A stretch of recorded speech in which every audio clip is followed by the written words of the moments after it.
My name is Adriana and this is a NetGalley vlog.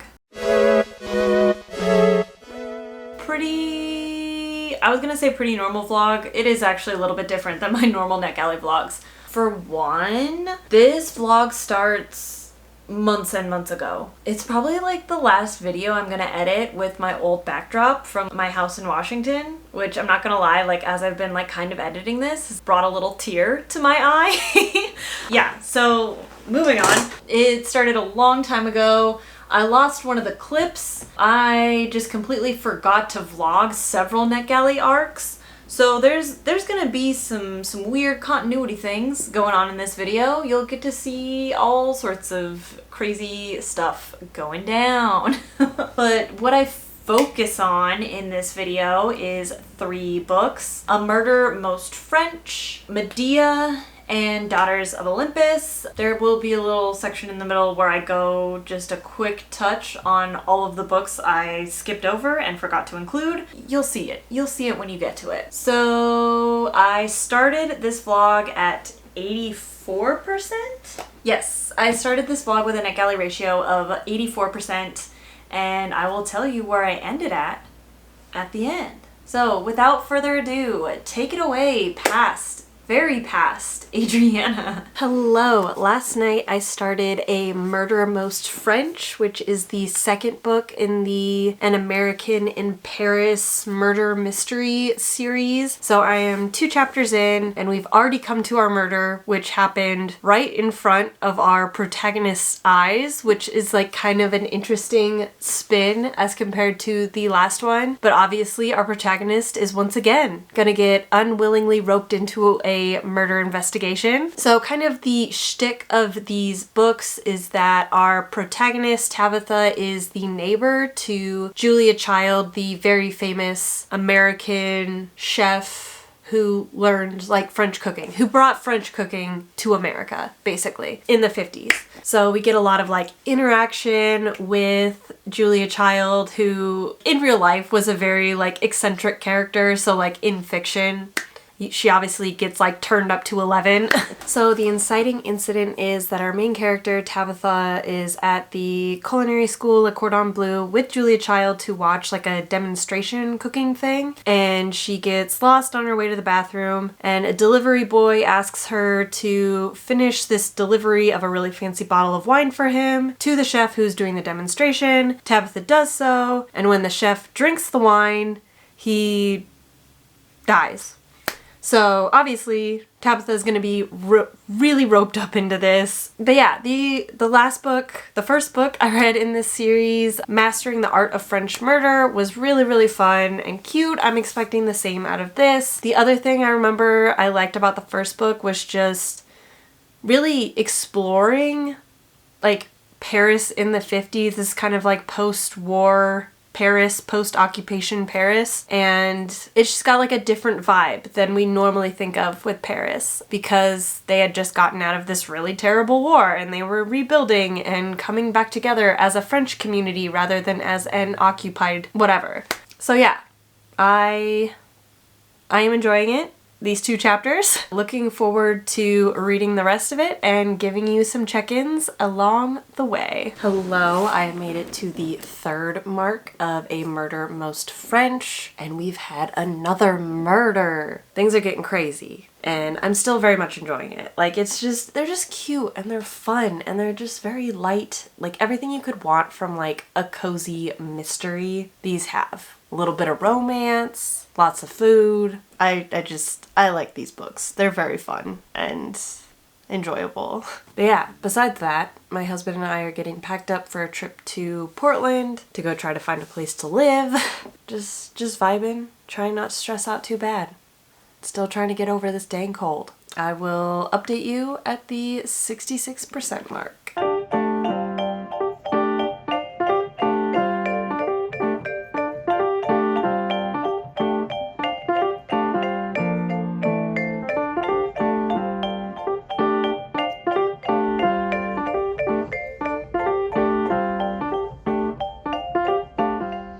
Okay, I am 66% into A Murder Most French, and we got another death right at the 2/3 mark. And like, it did kind of expose our red herring as a red herring. So yeah, that is, I don't know where we're at now, but it's exciting.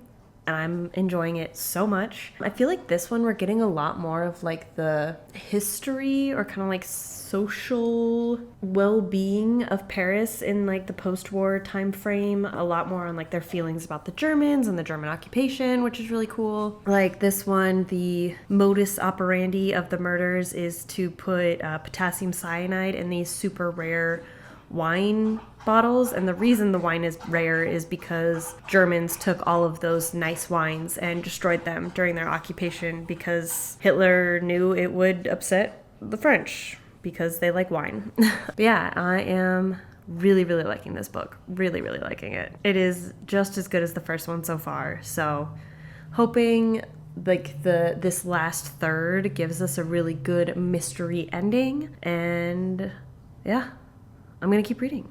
I guess to update you on my trip to Hillsborough / Portland, it's been like fairly productive so far, kind of narrowing down where exactly we would want to live when we are looking to buy. Right now, just off the bat, we're just gonna rent for a while. And we're still checking out a rental house tomorrow evening and hoping that that can just be like a one and done situation and we can just like get that rental house and be done looking for rental houses, because we're getting pretty close to the start of my husband's start date for work. So yeah, ideally we could just get this rental house and be ready to go. The burden of proof is on the defense attorney to create doubt against the claims of an expert. So I started editing this video and realized that I had forgotten to move over the last check-in for mastering or A Murder Most French. Forgot to move it over from my SD card to my computer, and then my SD card ran out of space, so I deleted a bunch of stuff off of it, and that last check-in was a victim of said deletion. So basically, the end of this book, I remember being a good time. I remember really enjoying this book. I wish we got a little more romance between our main character and the detective. We always just get like the barest little like whisper of like there might be something here, but like nothing ever really happens. So I'm hoping like in the continuation of this series we get a little more. But that's my only thing. I really enjoyed it. I think I gave it another 5 stars maybe, 4.5, 5. I don't know. It was really good. I enjoyed it. So that's where we're at there. I've read so many arcs and not recorded them. So I read Those Beyond the Wall, and I legitimately just forgot that that was even an arc that I was reading. I mean, it was a book I already wanted to read, so I kind of forgot it was also an arc. But if you want to hear more thoughts about that, that should be in my Galactic Thon wrap-up. We'll link it so you can watch that if you're curious. I also read Sunbringer, which again, I kind of forgot was an arc because I own a physical copy of it that I just had been waiting on. And then Archangel is another arc I recently read, but I did a standalone vlog on this that will be coming out at some point soonish, because I do standalone reviews / vlogs of all my James Rowlands books. That's the tea. But now I'm going to start Medea by Eilish Quinn. Keen observers will remember I read another book called Medea earlier this year, but that was by Rosie Hewlett. So 2 2024 books, both titled Medea. But it's weird that it happened twice, right? I assume this is going to retell the Medea myth, and I'm looking forward to it. Jason and the Argonauts, Medea, witchy things should be rather fun. I'll catch you at the next check-in. I just got out of donating blood, and I got a notification from Libby that one of my libraries added the audiobook version of Daughters of Olympus, which is a NetGalley book that I just let lapse. I don't really know why I requested it, because I read another book by this author and I didn't love it. I think it was like a Medusa retelling and I didn't super enjoy it, so I don't know why I'm listening to this or why I requested this, but we'll see. I think this is a Demeter and Persephone. So like Persephone and Hades, but I think it's also going to involve a lot more Demeter, which if that's true, I do think I would enjoy that, because a lot of Persephone and Hades retellings, it's just Persephone and Hades. You don't get a lot of Demeter in it. And I've always thought that aspect of the story of like a woman searching for her child, realizing she's been betrayed like by her family / maybe the baby daddy. I don't know. It gets a little confusing, confuddled. But yeah, it might be good. I'm keeping my hopes moderate. Hello, I have reached the 33% mark of Medea. I mean, it's really hard not to like compare when I've read another retelling of this story like so recently, but this retelling seems to be going more so like kind of naive girl gets corrupted versus the other Medea retelling I read this year by Rosie Hewlett was definitely more so like angry girl gets pissed off at her parents and takes agency over her own life. So I don't know, we'll see. I really enjoyed Medea by Rosie Hewlett, so we'll see if I like this different approach as much as I liked her approach. But this Medea, definitely pretty naive, is getting kind of exposed to some of the evils of the world. But we'll see. We'll see what she does. We'll see what her vibe is. I don't know. I mean, we still don't have Jason in the story yet. This is still just like her growing up on Colchis. We'll see what she does when Jason appears and what that vibe is. I don't know. I don't know where this story is gonna go. So I'm hesitant to like do any sort of like this characterization is good or bad until I see what this characterization brings to the rest of the story, you know? I like that we've introduced kind of the potions and everything very early on in her childhood, the training she's gotten, and even some of the like intuitiveness she seems to have with like these poisons and potions. We've had a little bit of interaction between her and Athena, which was like an interesting goddess to choose in my opinion, just because like I don't really see what Medea as a character has to do with Athena. Like Athena doesn't really play much of a role in the Argonaut story or Medea's story like at all. So bringing her in for just like a little touch point seems kind of weird. So I don't know where that's going either, but I'm gonna keep reading and we'll see. Hello, I have made it to the 2/3 mark of Medea, so I'm ready for a little update. The dramatic irony we were playing with a lot in like the first third, where Medea's mother knew that Medea was going to be the downfall of her brother, or at least the one to, you know, cut him up into little pieces, but Medea not knowing it herself and like going through all this effort of like learning necromancy to try to be able to bring him back to life. That kind of came to an end when Medea's mother came back and let her know that she is in fact the person who will be cutting Phadion, is that his name? I can't remember. The brother. Cutting him into little pieces, but she's then gonna use magic to bring him back together. So yeah, I mean, I wish we would have played with that dramatic irony for a little bit longer. Medea thinking that she was gonna be the savior of him when she is truly his downfall, but that's not the direction the story took anyway, so I guess it makes sense why they didn't drag that out too long. I will say, I think the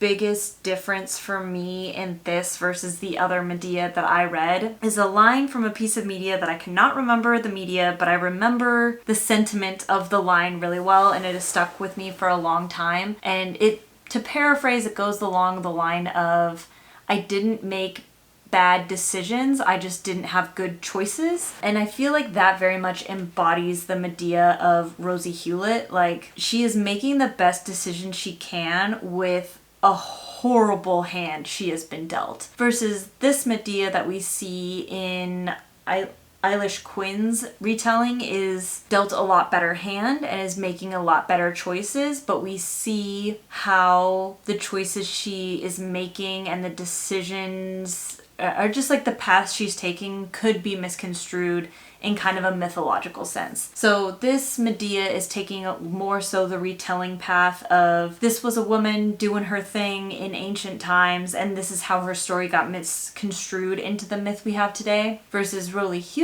Hewlett's Medea was more along the lines of this woman is trying to survive. I think I've just read so many retellings at this point.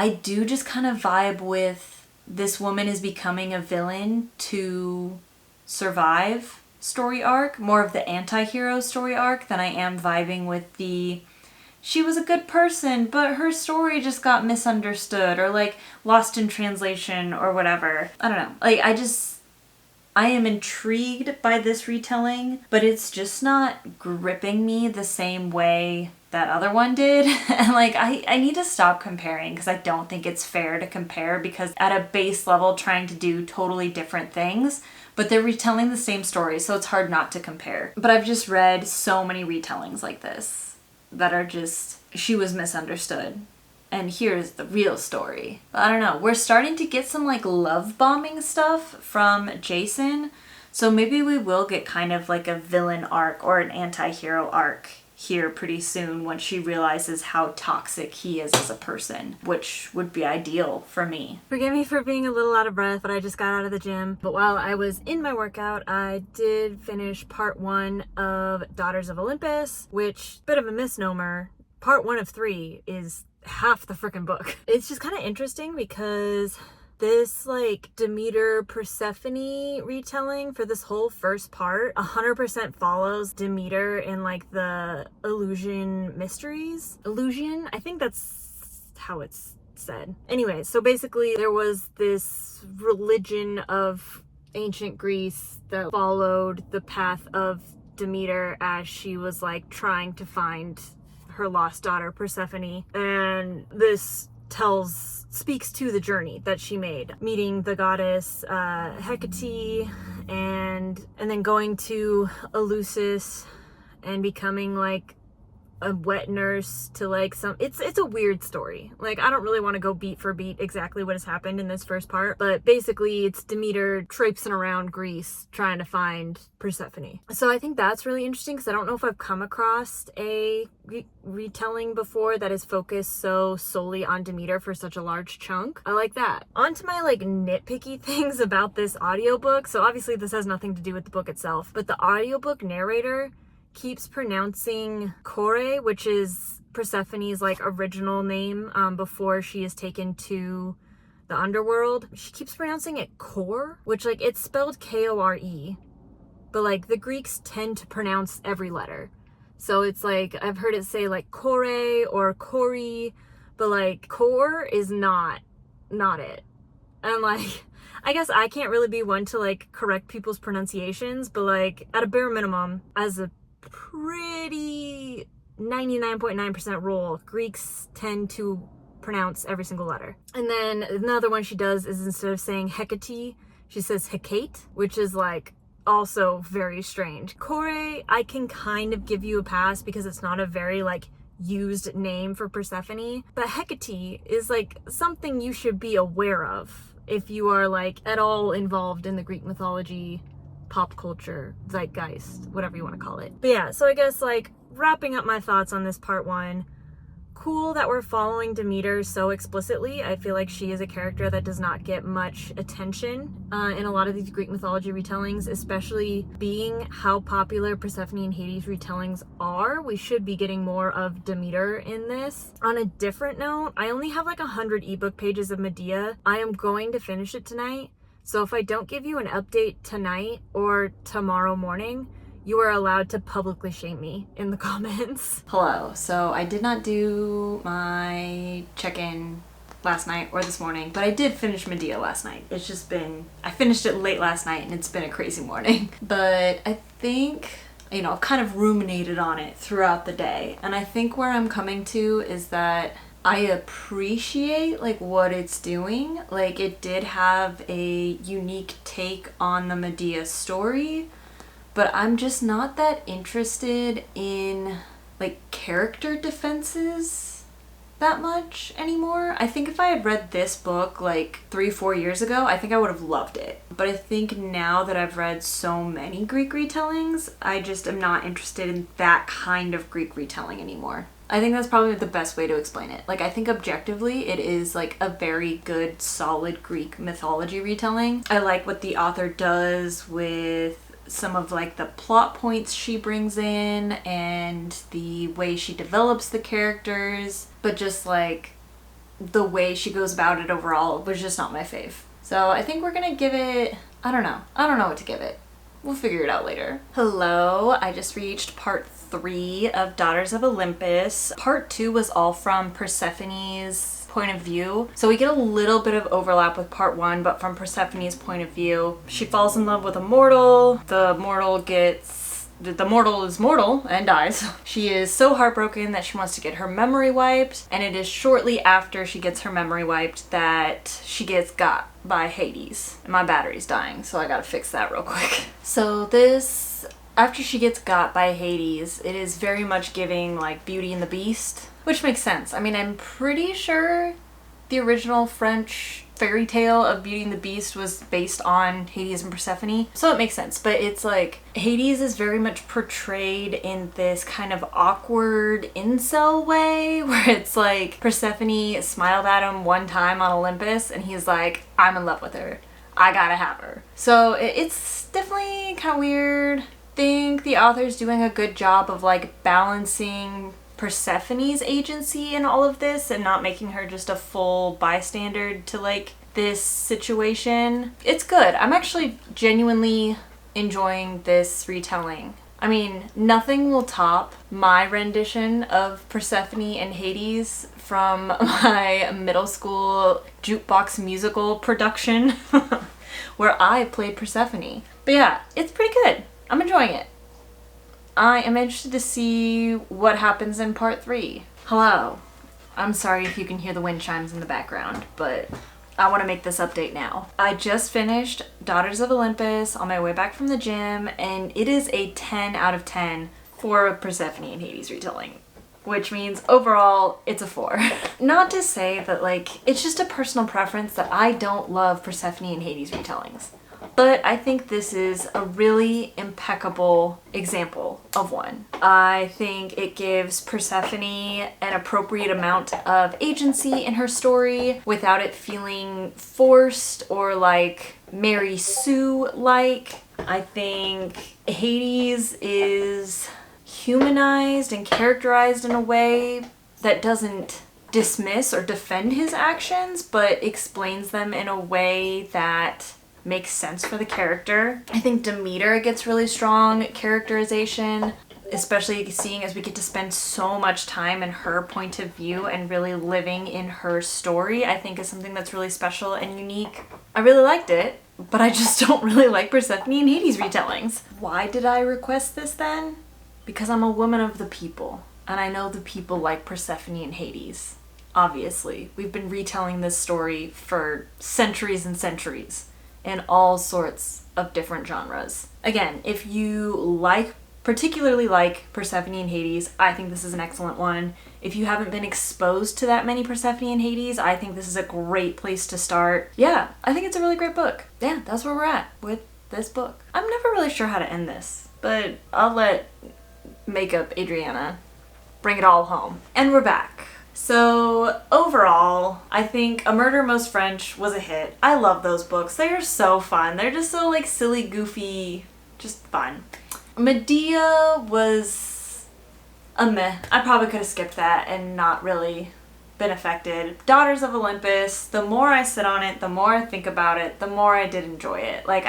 Do enjoy it. I'm glad it's out there and exists, especially in comparison to the other work I read by this author. I think it's a lot more unique. I think it has a lot more to say. I think it's just a much better novel, and it's cool to see the transition, because I think Athena's Child is what I think the first one she did is called, was her first book, and seeing the progression between that and Daughters of Olympus, which I believe is her most recent work, is really cool to see that she has had such a progression over that time. So maybe at some point I'll go in and like fill in the gaps of the other books of hers that I have missed. Definitely recommend Daughters of Olympus. So I promised you an ending stat, and an ending stat I will give. I am currently sitting pretty at 90% NetGalley ratio.